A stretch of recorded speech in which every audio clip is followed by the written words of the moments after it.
Mr. Black, how are we today? I'm well. How's life treating you? It's always good, always good. Questionable things coming out in the news, but when isn't it? Oh, absolutely. There's so much happening, isn't there? Yeah, I feel like every day right now I'm just seeing new stuff that surprises me. There was a bunch of stuff around super payments today, which was surprising, which I'm sure we'll maybe get into at some stage today. But welcome everyone. It's great to see so many familiar names and also some new names. Welcome to the first of what I believe is a 5-week series on protecting your assets, your mindset, and your livelihood from governments and unlawful mandates. So, Warren, we'll get stuck into it today. Absolutely. We've got a lot of stuff to talk about, a lot of things to cover. Everyone knows how much you like to talk and how much I like to talk as well. So we'll get started. Otherwise, everyone will probably be here until Christmas listening to us. So Absolutely. let's jump straight into it today. So really one of the first things that I want to talk to you about, Warren, is psychological warfare. And it's maybe a new word for some people, but it's something that you've spoken to me a lot about, not only this year, last year and the year before, but years leading up to really everything kind of broke down with the whole COVID scenario. So can you just explain for the people here, what do you mean by psychological warfare? And when you say that psychological warfare has been around the last few years, what do you mean by that? Yeah, look, that's a good question. Look, it's called psycho ops. It's just basically, I've said, one of the things for years, I remember Grace once said this to me, but the real war that we're addressing today is a war in the mind, a war on consciousness. And before you start sounding airy-fairy when I say that, in science, they talk a lot about consciousness and about basically your ways of thinking. And there's a lot of studies now about mental health, about consciousness, and what drives human behavior and what makes people think. And years ago in the 1920s, and I learned this at a very high net worth seminar. This wasn't learned at a conspiracy seminar or common law, but among very high net worth, very successful people in an offshore seminar, they're explaining how in the 1920s and 19 or whatever, the government decided, the key cabal or group behind the government decided that we want to take control of the Western world, but we want to do it with minimal fuss. So they hired a guy called Bernalis, who was an absolute genius in consciousness, in marketing, and in understanding human behavior. So what Bernalis explained to them was he said, look, if you're going to actually win over, you've got to go in a very gradual process. And he explained about the psychological process that you've got to go through to condition people to actually do this. And a lot of it involves the mixture of doing things in graduated stages, because in times gone past, whenever governments have tried to conquer civilizations, they come in with guns, with nuclear weapons, or like the Roman Empire with force, and that lasts for a while, but never really sustains. Whereas if you can take control of the consciousness of a society, you've pretty much got it. It's very hard to break that too quickly. So this is what Bernalis was saying, by and large. You've got to take control of the people's thoughts. And the ideal conquest is where you take over it and people actually want you to do it. Like, for example, the ideal Great Reset is that the government, is that people are begging, can you please reset the economy? Please. We'll do whatever it takes. Save us from our choices, save us from our food shortages, save us from the nightmares that are going on, from the health. We don't care. I can't pay my mortgages. I can't pay my taxes. Please deliver me. That's kind of the best case. This is what Bernalis said you want to get people to. So something there, Bernays or something, I can't remember the exact name, but so he went through and gave a very precise plan, which they've been following pretty closely since. And apart from some hiccups along the way, by and large, they pretty much got their goal, and now it's just a case of finalizing the act. So the war of consciousness is really, or psychological warfare, it's hammering people and then backing off. And I mean, some may remember in 2020, I said that. I said they're going to hit hard, go brutal, and then they're going to back off for a while. And then back to nature, you've got to let the changes integrate into society, and then you go in again. Then you let the changes integrate. I mean, that's how you do personal training or gym. You know, if you go in there and go work, as you know, as a former personal trainer, Connor, you'll eventually injure yourself. Like you do 6 days a week, heavy strength, deadlifting with no recovery, you are going to eventually injure yourself. And likewise, if you keep going bang, bang, bang, bang, bang at a population, people will start to push back. You know, and historically, this is what they learned.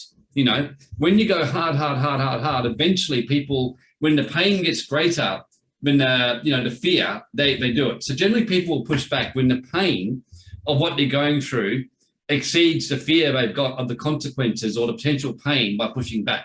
So eventually it's like, let's say that people have all their rights and freedoms, government are running around trying to force me vaccinated with the army, take everyone's money tomorrow. The pain might be too much too quickly and people might genuinely push back.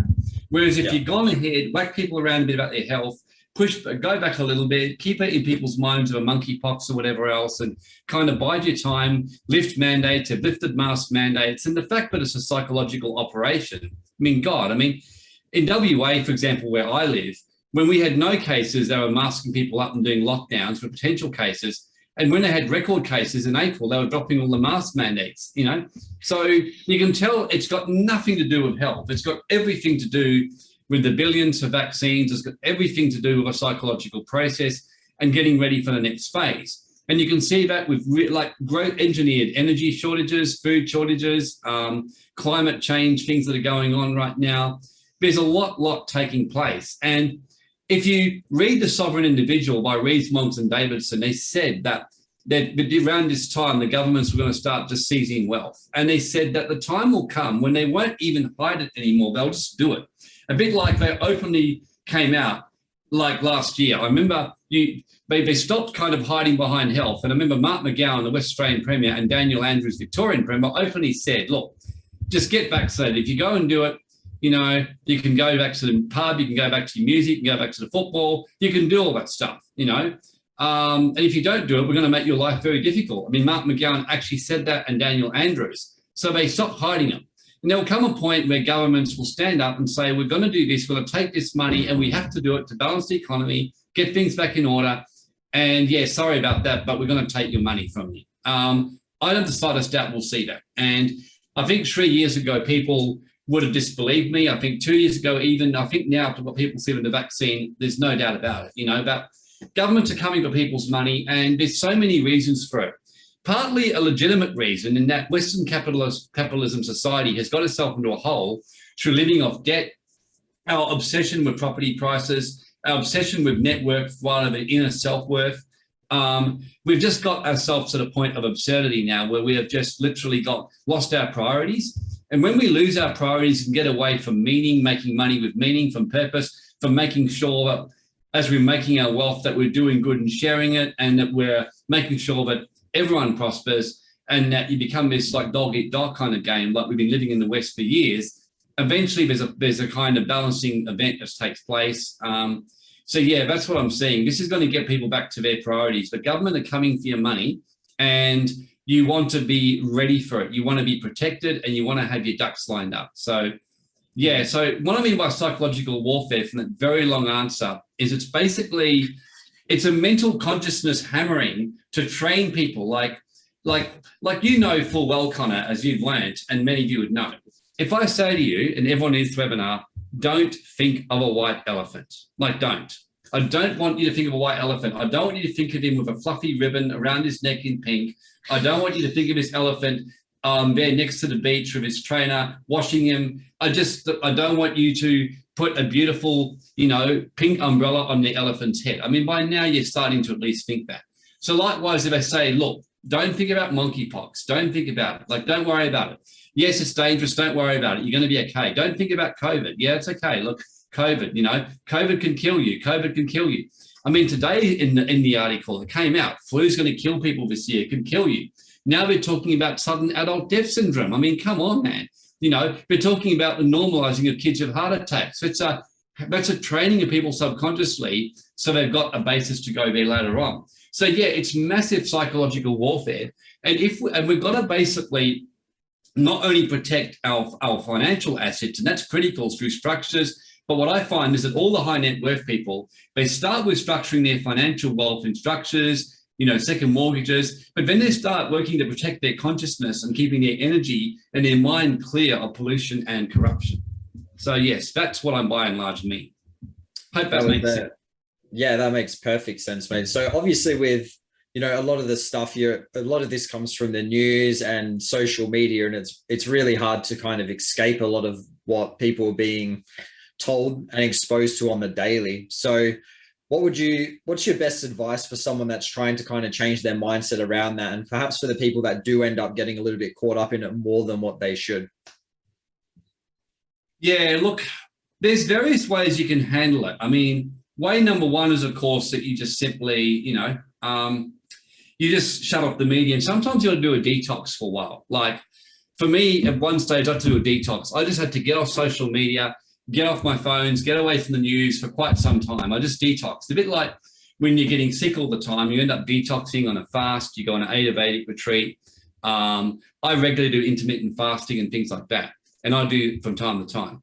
Once you've got yourself to a point where you've created your own, I now do look at media regularly, but more just to keep myself kind of aware of the consciousness war and what they're trying to do to the population. So I like to keep on top of it. Like by reading about the flu, I know what's coming next. Like when Bill Gates starts getting in the media saying another pandemic is about to come shortly, you think, great, Bill Gates just comes out, lets everyone know what he's planning to do next, and then he just does it, So that's why I read the media now. But if you find it really affects you, you may have to take some time out initially and go on a detox until you feel strong enough and ready enough, to re-engage with that kind of stuff. Like I don't believe in running indefinitely from it, but I think that for a time you often got to get away from it. And very importantly, it's like me going on a detox kind of on a fast means nothing if I'm basically living on Hungry Jacks all day, every day. So, I had ice cream a couple of days ago, but by and large, I eat pretty well. So you want your main diet to be listening to good podcasts, healthy speakers. If you like us and think we're good, maybe people like me. I mean, I don't know about me, but maybe you, maybe Stephen, getting some really good content that's going to invigorate you, inspire you, that will give you the truth, but you'll enjoy good education, good learning, good, all that kind of stuff. You want to get really good content, and then you can kind of listen to a bit of stuff. And as some of you know, I like to do my Dr. Bill trolling and my negativity. And I do like reading a bit of negativity every now and again. It kind of just gives you a bit of a chuckle to read about monkeypox and stuff like that. But yeah, you've got to do stuff as well as training your consciousness to get stronger. In the same way you structure your business, you've got to structure your consciousness by learning tools and how to do that, and that's kind of one of the reasons why we do a lot of our stuff on consciousness. You know how much work I do on that. I'm doing manifestation training constantly. I'm doing regular etheric and energetic clearings on me around wealth. I mean, I used to get all kinds of problems with governments and audits until I started clearing my stuff, and then I was good. So to me, you've got to mix the practical stuff and the consciousness stuff. You've got to be taking practical action to structure your affairs, save money, build wealth, move into safe places, protect yourself from what you can see government's going to do next, but then also protecting your health, your mental health, and your physical health. That all makes sense. Very, very well said, mate. And like you've been saying this. Mate, I'm not just a pretty face. Well, some would debate that, but I think there's a bit more to you at the end of the day. But like you're saying, Warren, a lot of this stuff right now is in the front page of papers, and what used to be maybe background for them in the planning is now just being advertised right in your face. And like you're saying, when what Bill Gates' next move is, because it's all over the front page. So something that I've seen popping up over the last month consistently in headlines is the big squeeze, which is coming for definitely in Australia, definitely in the US, but in most places around the world. So with the idea of the big squeeze, what are your thoughts with this? How is it going to present itself to the average Australian, and what is that going to look like? You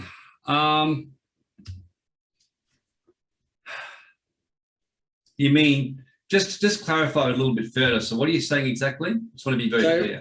You're saying with the, a lot of the things are now advertised to us, and this is kind of what you're saying with the PSYOPs. So we're pretty exposed to these things before they get there. So you've probably noticed this over the last month. There's just been this massive ramp up in them just saying that living costs are getting massive. I keep seeing literally the terms, the big squeeze is coming on a lot of news. It was on the front page of the West Australian the other day. So, is this another case of they're just preemptively telling people what's about to happen, and we're all about to have a big squeeze? Mate, it's extraordinary how much they do this. Like The Simpsons. I mean, some of you may know how The Simpsons have predicted a lot of things. Like, now, I remember Kobe Bryant when he died in his helicopter crash. I was very stunned. I can't remember what show it was, South Park or something, but Kobe was killed in a helicopter crash. There's so much that happens that's like that, you know. There's so much. So yeah, they do, because they want to program the consciousness ready for it and get people in that state of mind to kind of know that. So yeah, you control the media, and you can. So one of the things that if you want to control a civilization, that Bernays was saying, you've got to control everything from the food. You got to, if you could, let's say hypothetically, that you are, you know, a bit of a tyrant and dictator kind of, which you probably would love to be, but let's just say you could do that, and you wanted to absolutely take someone as a slave, you know, a guy or woman. How would you do it? You got to get them economically dependent on you for their food. You got to get their, like the Stockholm syndrome, you got to get them dependent on you emotionally for their reassurance. But every time you tell them, you know, like gaslighting, that they're okay, they're happy. When you traumatize them, they're terrified. You want to control their spiritual like input, like religion. You want to control their finances. You want to control their food. You want to control their media, what they're watching and what they're reading. That's why very abusive relationships or cults, they'll cut you off from your family. They'll cut you off from, you know, your other churches. They'll cut you off from your partners, so they can program everything about you. So it's the same kind of thing, you know. If the media is kind of, if people now depend upon the main media and they want to control it, so they can keep doing that. And it's getting you ready for it. Yeah, it's preparing you, so you can generally get a pretty good idea. And by and large, they're getting away with it at the moment, you know. So it's kind of, and like I said, it's more just a case of taking the steps. And I do believe that we can, you know, but there is a way through this great reset, you know, there really is, for those who take the action. I mean, I got through COVID, as many people I know got through it. They found a way through it by being strong, by taking the steps on their health. You got through it, you know, really, really well. You had your moments, but you got through it. So I mean, many people who got through it is still in relatively good shape by just taking the steps early. So yeah, it's about taking the financial and consciousness steps early, like now. You know, as I think Sun Tzu says, plan for what is difficult while it's really easy to do. It's easy right now to sort your finances out. It really is. It's easy. You may even have to ask, where am I going to live? Like, am I living in the right place? Like if you're living, for example, in Victoria, right in the heart of Melbourne, well, you may decide you're okay with that, or you may decide you don't want to do that. If you're living in Australia, in some parts, you may want to move overseas. You may choose to stay, but you may at least think, shit, I better at least get a second passport. If all your money's in the bank, you may be thinking about putting some in gold or, you know, yeah, or cryptos, not, you know, but I mean, I had a bit of a banging. But you know what I'm saying, cryptos, I mean, that's why you've got to diversify. And if all your money's Australia banks, you may put some offshore banks. You know, it's really about taking the proactive steps and getting yourself ready, you know, and consistency, action, stability beats all else. It really does, you know. Absolutely. Absolutely. It's wise choice, wise words. And we've talked about this consistently over the weeks. Oh, absolutely. Yeah. Managing what you can and not getting caught up on the things that you can't control. So I think most people here are well aware that the interest rates are rising for mortgage repayments. The price of energy is going to be skyrocketing by about 15%. I think every single place is doing it. Do you know there's only one state which energy-wise is fine? In fact, WA has such an abundance of energy from domestically storing it away. They're actually going to shut down one of their power plants and turn it into a more green form of energy. I had a bit of a chuckle about that. So I actually stayed in WA because my instinct told me I was going to be okay over here, and that a lot of our, you know, work like that. So WA is proving to be a good choice right now. You know, as I told people, if you're sovereign, WA is an amazing place. If you rely on the system, WA is as bad as Victoria. You know, like if you rely on the system, but WA does give a huge scope to be sovereign over here. You know, and I'm sure you'd agree with me.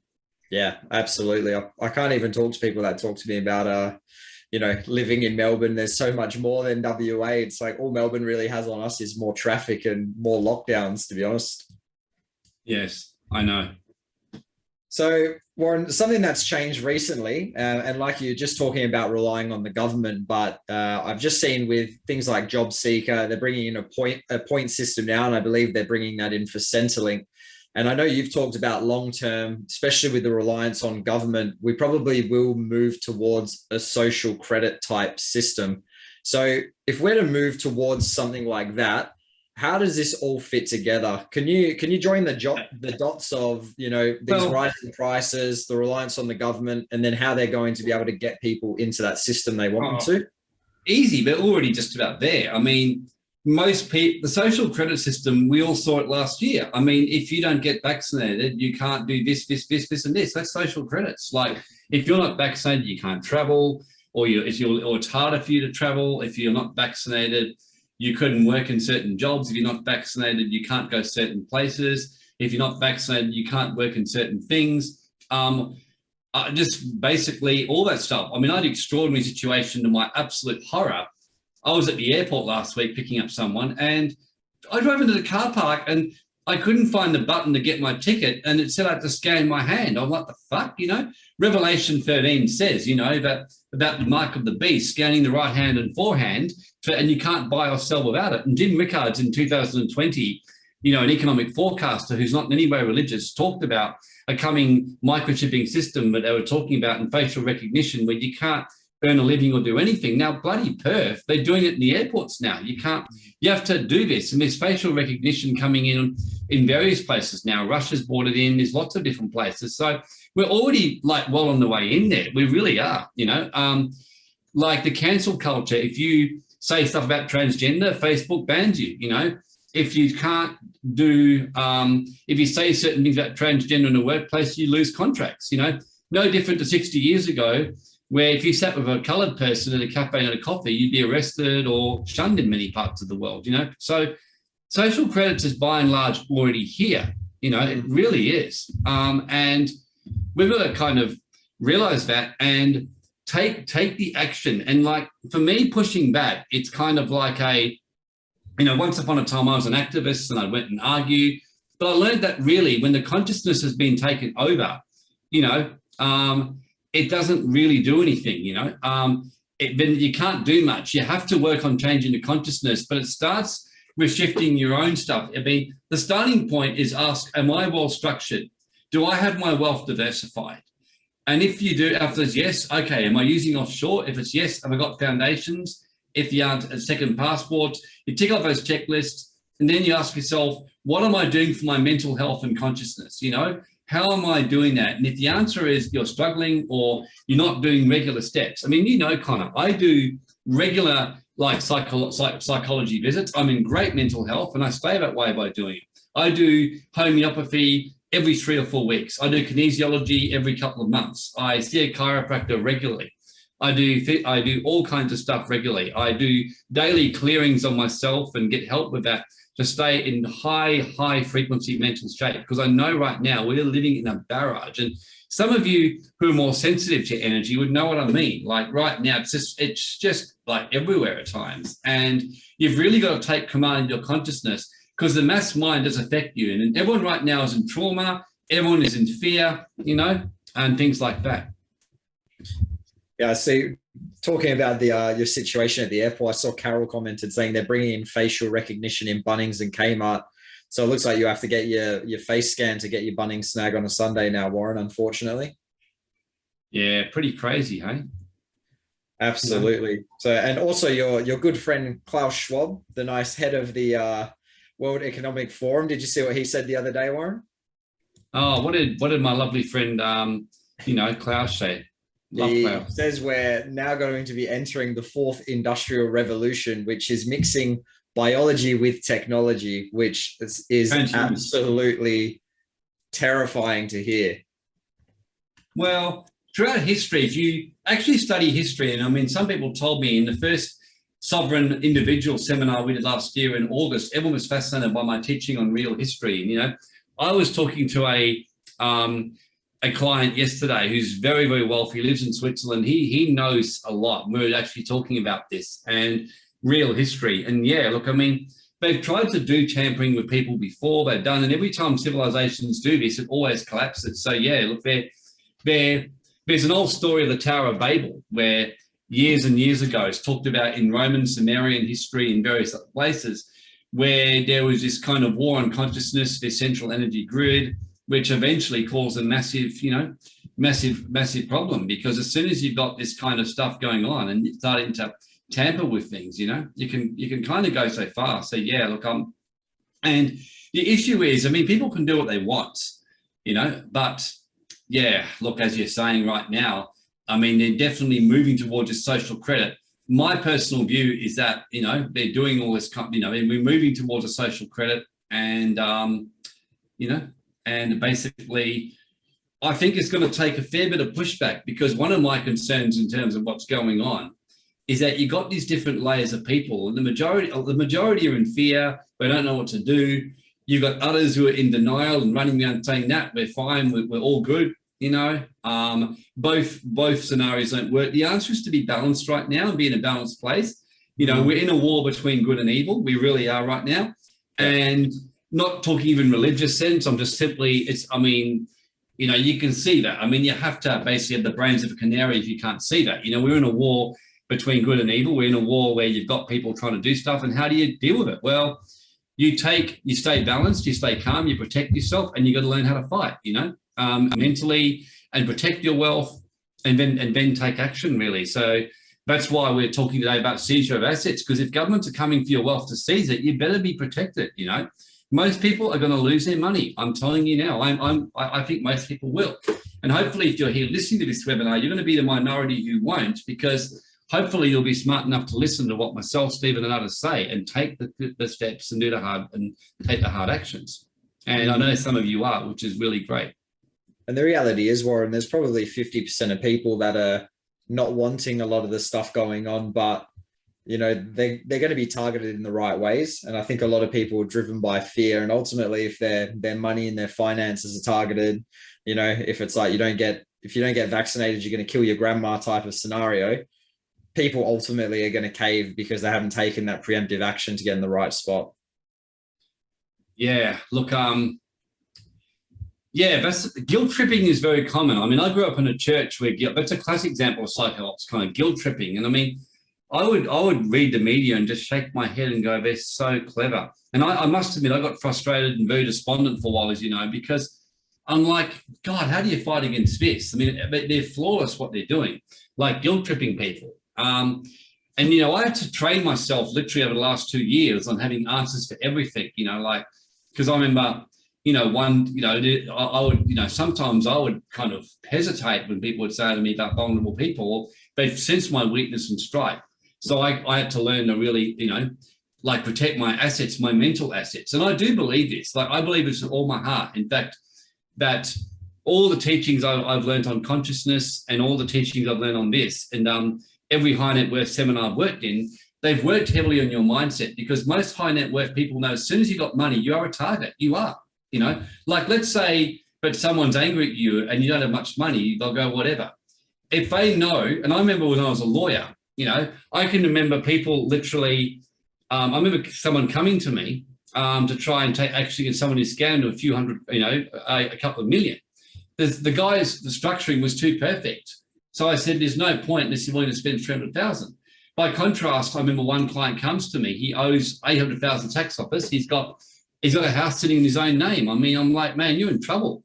You really are, unless we structure you. So as soon as you're high net worth, and anyway, governments, they actually have high net worth, tax audit projects. The more money you've got, the more of a target you become, and the more you get in the radar. And believe you me, great resets are especially going to come for the wealthy middle class who aren't properly structured. That's going to be a dream boat for the government. So if you're what I call one of those middle wealthy people that have got a business, you're kind of in the mainstream, you don't have much offshore foundations, you haven't learned to diversify and protect. I mean, yeah, you're in trouble, you're in trouble. And I don't have the slightest doubt that most people will lose their money because they won't be worried enough, And I don't sit there nervous, but as you know, I remember reading but when they studied about the most successful people in the world in a study by Jim Collins, the one thing they all had in common was a healthy paranoia. And what I mean by healthy paranoia, it doesn't mean you sit there freaking out all the time, but if I've got like 3 guys outside my house with guns, and they're walking around my house and they're scratching windows trying to get in, me sitting there going, the universe will take care of me, may not be the wisest choice. Having a bit of paranoia and making sure, okay, this could go bad, I better make sure I'm ready for it, isn't a bad idea.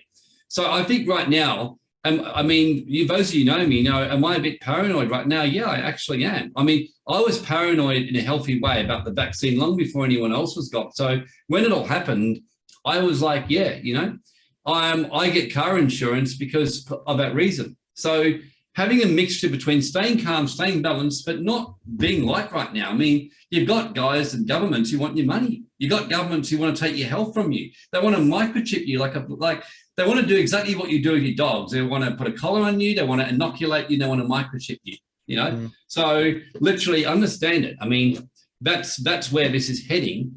And but again, I emphasize, if you're taking the right steps now, you will get through this, and you will get through it spectacularly. And you'll probably end up making a lot more money and doing a lot more better things. Like, you're a different guy to 2 years ago because you listened to me and took action and listened to the people in the team. You're now doing what you love doing. You're making more money than ever, and you're in a good place and with your health. So you can get to a good place. Yeah, that's great. Do you have anything to comment on Louisa LaMotta's comment that she put in? Yes. Okay, let me have a look at what she said. I'm not excessively worried, but even though I'm taking action, I do wonder if I have enough wealth to get through this. Look, that's a really good question. The main thing with wealth building is you start with where you are. I cannot emphasize enough that you've got time, Louise. You really do. It's like when I first started with Trudy to do Pilates, honestly, I was very despondent when I was in the class because I could not even do the stretching in the reformer Pilates that all the women. I was the worst person in the class. I mean, I was way behind.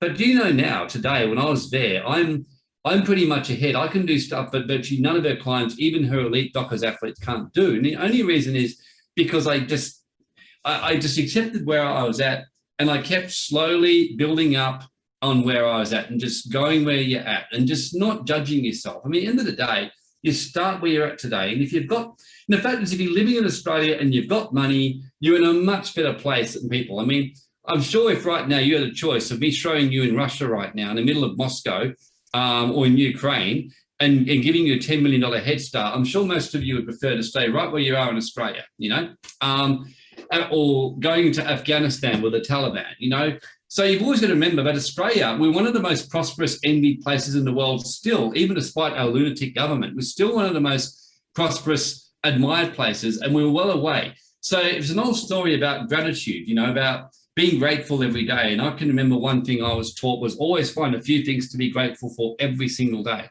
And so right now, Australia is in that place. And even with a great reset, I don't have the slightest doubt, Australia has a lot of Australia is always going to have a measure of prosperity because of the nature of being separated and just the nature of the country and the size of it and the smaller population related to it.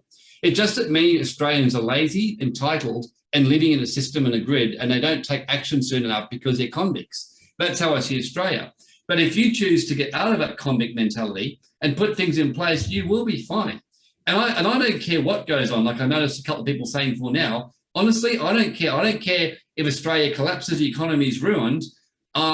Myself and anyone who listens to what we're doing are going to be prospering more than ever and being fine. Australia is a good place to be in right now, even in the middle of a disaster. And yes, the stock market, the economic system is going to go through a balancing because we've got way out of control.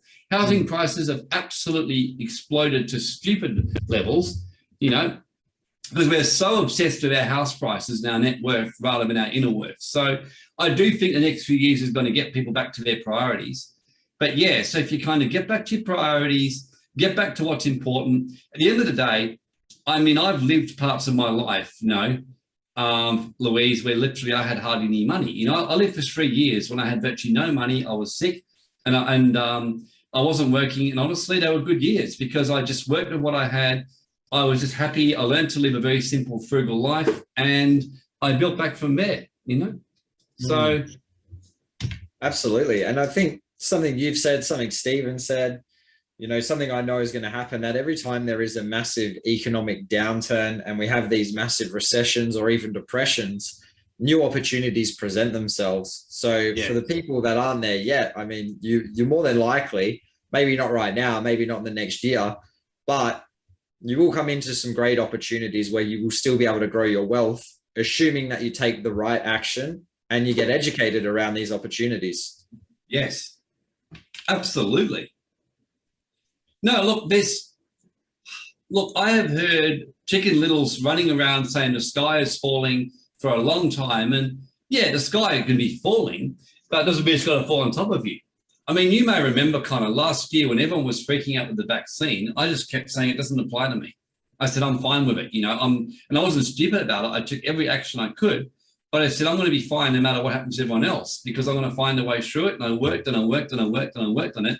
And I ended up getting an exemption, a full permanent exemption from it. And that was because I said that, I worked on it, and I got all that kind of stuff worked out, and I took hard steps over and over and over and over and over and over again.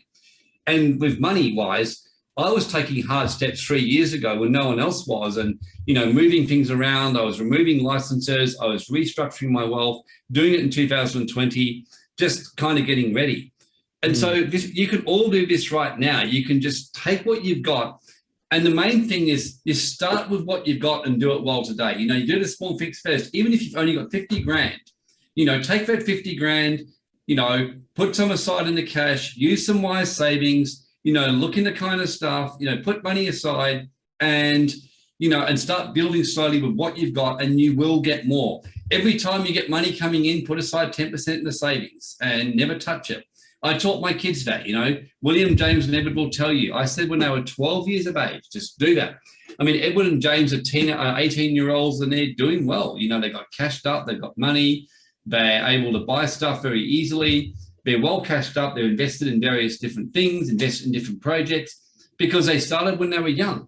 Now, you just got to start where you're at today. I mean, just start, take action, Come along, invest in things. We do this free stuff because I'm adamant to help people, and give as much help as we can. And, then we do our events, we offer packages to invest and work with us so we can help people, because I do honestly believe there's a big path through this great reset in Australia. We're in a blessed country. We have so much opportunity. We weren't affected by the GFC as much as other countries. Even with all this, we're not going to be hit as bad as America, I'm telling you. There's a chance for you to get through this over here. There really is, if you take the action. Don't listen to the fearmongers. There's a pathway through. Very well said, Warren. So Frank says, do bonds feature in your diversification? Look, Frank, the more money you've got, you want to go across everything: cash, gold, silver, cryptos, bonds can be part of it. That's the whole idea, just really moving it around,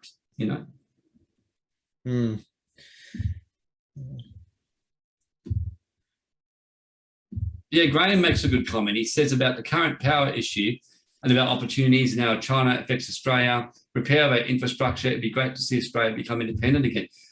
Look, Graham, what you're saying is that this is what the entrepreneur does. You see opportunity. Like for me, with China doing all this, I'm like, oh my God, this is such an opportunity for entrepreneurs to start manufacturing, go to government with plans, get more independent, bring back things to Australia, get some manufacturing plants set up things across Australia, The entrepreneur sees opportunity, and opportunity. And yeah, look, this is the times of civilization collapse is big opportunity if you're doing your basics and then, investing in the right, in yourself and doing things. I just can't estimate that enough. Well said, Warren. Yeah. Very well said. So we'll jump on. We've recently done a survey with everyone as well, Warren, and there were two main things that come back that people were really looking for to learn a little bit more about and get some guidance on. And the first one was, where do people start to become sovereign? And the next was asset protection strategies, and specifically in relation to people trying to figure out where to start with the asset protection. So me and you had a good chat, and we had a good chat with the team, and we've decided with the next event, we're going to cover those two topics really in depth. So really the next event will be in July. The date, do you know the exact date, Warren? Yeah, for once, I actually do know. I mean, my team normally knows everything, but I almost walked straight into that. I was like, I actually don't know. Yeah, you're asking the guy who double books himself, who's the worst organized. But weirdly enough, I actually do know the date for this event. It's actually going to be the 16th of July. And yeah, so it's on about government seizure of your wealth. And we're going to be teaching on all the strategies to protect yourself, with your wealth. It's going to be physically live in Perth. It's going to be live streamed as well. But yeah, how to protect your wealth. We're going to get Stephen speaking. We're going to go through, setting up your, structures overseas in Australia, using property protection strategies. And we're going to be talking a fair bit on the war on consciousness and how to protect your mind and spirit, and and how literally when you can shift your whole beliefs around government. I remember when I did a high net worth seminar over in Thailand about 8 years ago, we had people saying it changed their life. When we ran this event, we were actually teaching people. We were getting everyone to identify their beliefs around government. One good example is the more money I make, the more tax I pay. And I said, I'm going to prove to you that belief is wrong. And I did that. And then I said, I'm now going to show you how to shift that belief so you get a hunger to make more money, because, the more money you make, less tax you pay. Another one was a fear of authority in Australia, which attracts tax audits. And, this is all stuff that gets taught in high net worth seminars when I used to have to fly to all kinds of places to learn this kind of stuff. But yeah, it's like deprogramming yourself, because the war of consciousness with governments, they're hammering you to get you believing the more tax you pay, the more that this will happen, the more money you make, that you've got to do this, that your wealth's going to be taken, that you're going to have to do this. So we're going to help deprogram you, because it does go into that. So this event's going to be a beauty. Yeah, and we've got a nice mix with this event of some practical steps. We're going to start the day off with really helping assess with people where they're at right now, and then ultimately find out where they want to go and help them piece together what action steps they actually need to take. We're going to have Mike Thornton, who is phenomenal at manifestation, and we work closely with him. He's going to be doing a session, and he'll actually be doing one of these weeks, I believe week 4 or week 5. He's going to be on, so make sure you stay around for that, because he's a very smart guy. Myself and Warren have known him for many, many years now. And then, of course, Warren, you'll be chatting as always. And we have the legendary Stephen Pettit as well, who's going to be there. So we've got a really nice mix of different speakers, different topics, practical, theory, mental. It's all going to be happening. Yeah, sure. So what we've got here is some questions here. Where should you put your gold still where the government can't confiscate it? That's a difficult question. What I tell people is to, historically, when you got money, is that governments often do seize gold in times of crisis.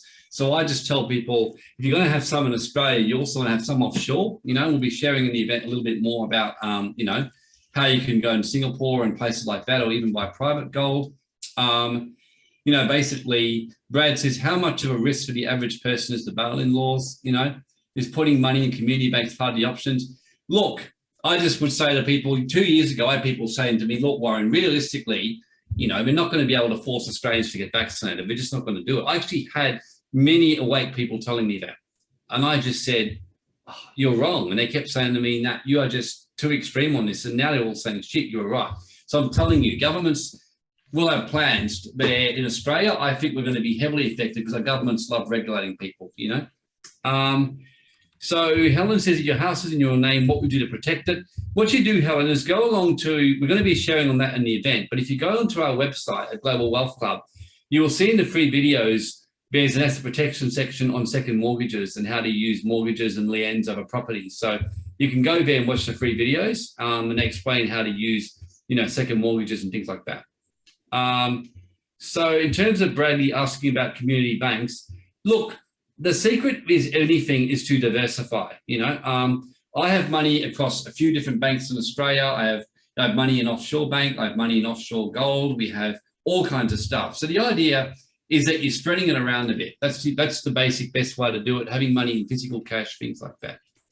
So, so yeah, in terms of asking how to register, yeah, there is an early bird. Look, as usual, we keep our event costs really, really low to make it, really great value. So basically, it's a whole day event. You get access to the recordings pretty much indefinitely. The link is in the text chat. It's got a whole agenda. It starts at basically 8:30 and it goes through till basically around 5 o'clock, 5:30.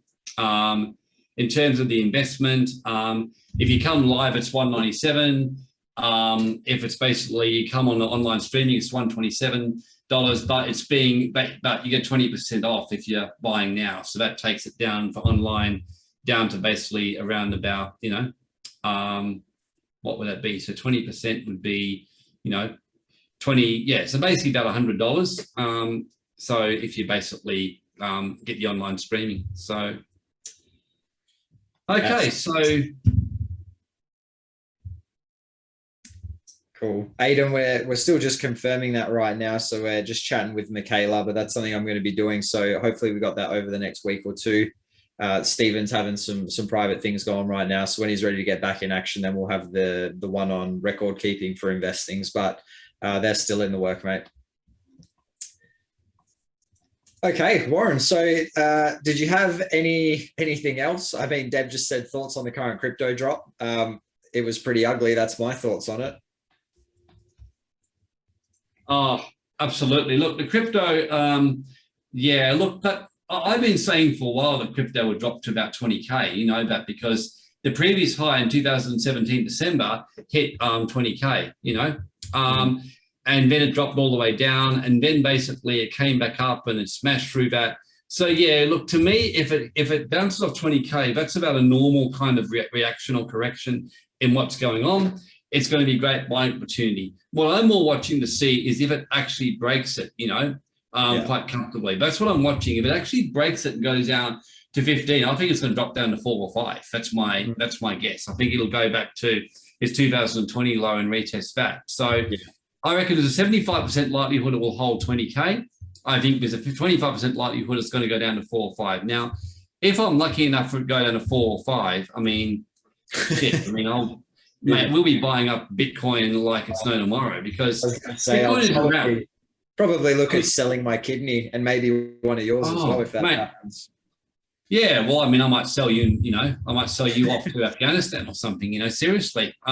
Because basically, I mean, Bitcoin is being adopted now. Like you can, Russia's using Bitcoin. There's many places using it. Now, I do think that altcoins are going to be absolutely devastated. I think that you're going to see a lot of altcoins die from this boom. But you've got to remember that any new industry this happens to in 2000, I mean, up until 2000, internet and tech stocks would have boomed. They then went through a correction and they got absolutely hammered. I was there in Melbourne when it was being smashed. But we all know 20 years later, people who hung around there, they've made millions around the tech stocks. I mean, technology came and was here to stay. I mean, internet wasn't going to go away. And I mean, digital currencies are not going away. I mean, they're the future. So there's no question. It's just that when we live in a speculative boom, everything goes bang because everyone gets greedy and it balances out. And then, of course, you got the fears, you got whale manipulation, whatever is going on. But rest assured right now, yeah, look, the investor just sees opportunity. I mean, this crypto thing, if it steadies around 20K, then yeah, I'll be buying up then. I mean, if it drops right down to 5 or 6K, I mean, I'm certainly not going to be complaining. I'm going to be buying. It gives me a chance to buy a ridiculous amount of Bitcoins. Whereas right now, when it's 30 or 40 US, you can't just go and buy 100 Bitcoins if you want to. Whereas if it's down at 5K, you can, So to me, I don't care what happens to this. I think that it's probably going to settle at 20K, unfortunately. I do think it'll probably hold 19, 20K, but, and then once it settles and consolidates over the next 6 months, I just can't see the way, I think too many people will buy it when it's 20K, and I think Ethereum is just such a big part of the world, So you just got to understand the history of booms and crashes. I mean, this is normal. The secret is please everyone. I think a lot of people are really stupid in these times. I mean, the number of dumb comments I heard when cryptos are really high, and I was getting hammered by people because I was selling Bitcoin around 50, 55, 45. And, I remember even you once said to me, you were good, but you said to me in November, are you sure? It's doing pretty well. And I said, no, we've got to sell right now because it's going up. And sure enough, the good time to sell is when it's high. I mean, I had clients 3 months ago hesitating whether they should sell their property. They wanted to sell, but saying, I want to wait for a higher price. I said, what are you talking about? You're in a bubble right now. Everyone's buying. You've got to get inflated price. It's not going to stay this way. Sell now. And they kind of hesitated because they thought, oh, my real estate, they can get a higher price. Now they're going to real estate agents. Last 4 weeks, the market slowed down radically. And suddenly where they would have literally walked into, say, a $1 or $2 million price, they're only going to get maybe $800,000-900,000 just because now people are thinking twice of Albanese and stuff like that. So you've got to always move and take advantage of opportunities when they come your way. Just don't stay forever, and markets dropping like this, just watch it. I mean, and even if you bought in at a higher price, look, let's say that you bought in when it was 40K, well, if it drops down to 20K, you might just buy a bit more and the dollar cost averaging comes in. If it then drops down to 10, you do that, and again, you follow a diversified portfolio. You don't back the house on it because who knows, maybe Bitcoin will end tomorrow. Maybe a meteor will hit Australia and blow it up. I mean, maybe a shark will eat me tomorrow at the beach, unexpectedly, and for the first time ever come into Jervis Bay, but I don't rate those events very likely, and I just can't see Bitcoin going away. Yeah, I think even in your language, Warren, it really highlighted the idea of a sovereign individual, because you were saying if it goes up from here, fantastic. If it goes down, fantastic. And that really goes back to everything you've been saying today with your asset protection. You really just need to have the options, because at the end of the day, that's going to give you peace of mind and the ability to maneuver in whatever situation presents itself over the next few years. Oh, look, like I said, we're just living in an insane, I think because I've seen so many markets over the years, Connor, do stuff and I think people, and you always think the world is going to end when everything's happening, it all feels like really bad and it all feels heavy. But, things change and they all come to an end and things go back to normal, and, before you know it, look, everything is fine, Absolutely. Well, that wraps it up for today, mate. I think we've covered. No, this is a comment from Stella. Because Stella mentioned about she registered but didn't get the discount. You've got to follow the instructions and put the EB20 early bird discount before 27th of June in the thing. I mean, I just tested it then and it definitely works. You just got to do that and apply the discount. So who here is registering for the event, by the way, just out of curiosity? It looks like a few have already.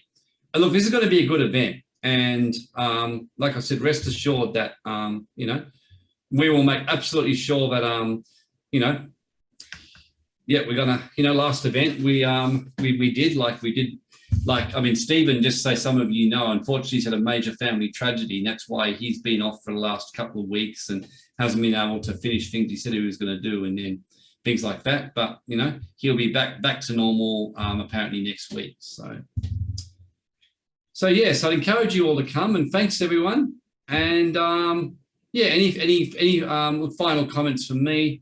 I will look. Just the main thing is to take some kind of action. That's the one thing I'd encourage you. Thank you for coming today. And even if you don't sign up for the event, just whatever you do, watch our free videos and just take action. The more and get the word around. Our free podcast we do, no strings attached. We really do want to educate people. I know that for every 100 that comes, you always want to get, 10, 15 who will, invest with us. And that's how the universe rewards us back. So how we run our business is very much on the Facebook and Google philosophy. Like I always say to my team, how much does it cost you to use Facebook? They say nothing. How much does it cost you to use Google? Nothing.